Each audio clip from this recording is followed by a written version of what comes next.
जनता party जिंदाबाद, भारत जागो जनता party जिंदाबाद। भारत जागो जनता पार्टी ने 10 सूत्री मांगों को लेकर दिया धरना, राष्ट्रीय अध्यक्ष भी रहे मौजूद।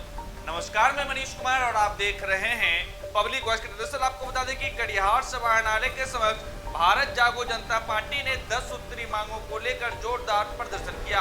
पार्टी के जिला अध्यक्ष विपिन सिंह की अध्यक्षता में और राष्ट्रीय अध्यक्ष विष्णु सिंह की मौजूदगी में यह धरना प्रदर्शन आयोजित हुई, जिसमें प्रमुख मांगों में पलायन रोकने, स्थानीय उद्योगों की स्थापना, रोजगार सृजन, टोल टैक्स वसूली पर रोक, शराबबंदी कानून में संशोधन, जनसंख्या नियंत्रण कानून, मखाना बोर्ड की स्थापना के अलावा कई मुख्य मांगे शामिल थी। मौके पर राष्ट्रीय अध्यक्ष विष्णु सिंह ने कटिहार पूर्णिया टोल टैक्स को अवैध ठहराते हुए कहा कि यह नियमों के विरुद्ध है। इसके अलावा उन्होंने शराबबंदी कानून पर भी कई सवाल खड़े किया।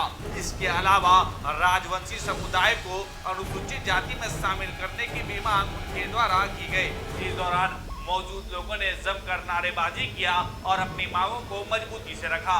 वहीं मौके पर और क्या कुछ कहा है भारत जागो जनता पार्टी के राष्ट्रीय अध्यक्ष विष्णु सिंह ने, आइए हम आपको दिखाते हैं इस रिपोर्ट में। धरना प्रदर्शन कर रहे हैं, क्या मांग? धरना प्रदर्शन का मुख्य है कि कटिहार उद्योग नगरी के रूप में जाना जाता था, उद्योग विहीन हो गया। यहाँ के लड़के, यहाँ के भाई सभी लोग पलायन कर रहे हैं दूसरे प्रांतों में।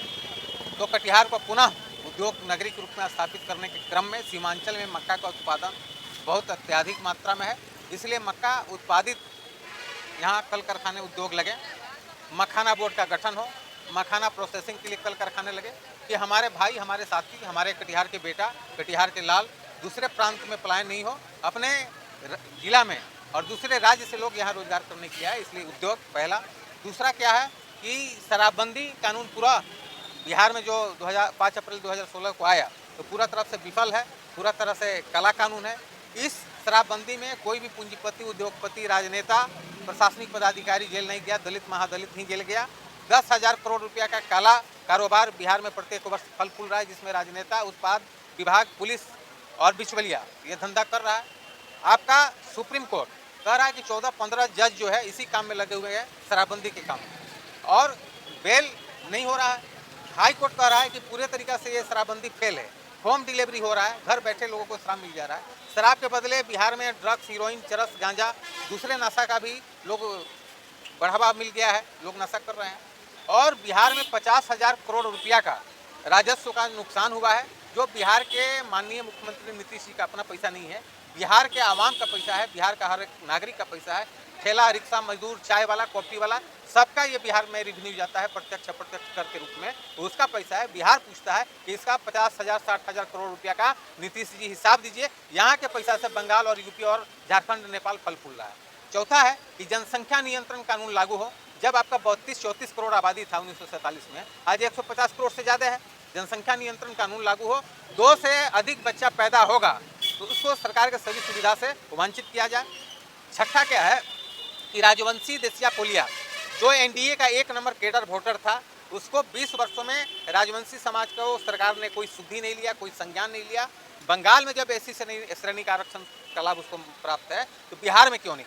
बिहार में उसको ओबीसी का मिल रहा है, तो हम लोग चाहते हैं कि उसको बंगाल की तरह यहाँ भी बिहार में एससी अनुसूचित जनजाति का आरक्षण का लाभ मिले।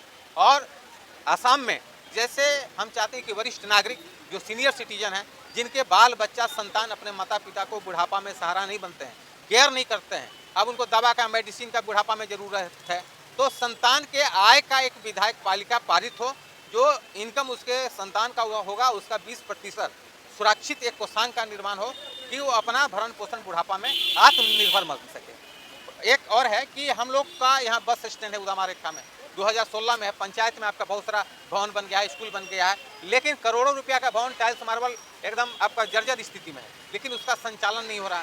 सरकारी जो कर्मचारी रिटायर हो चुके हैं, उनका रिटायरमेंट होने के बाद जो पुराना पेंशन योजना था वृद्धि करने के लिए, उसको सरकार ले। इन्हीं सब मुद्दाओं को लेकर के 10 सूत्री मांगों को लेकर के आज हम लोगों ने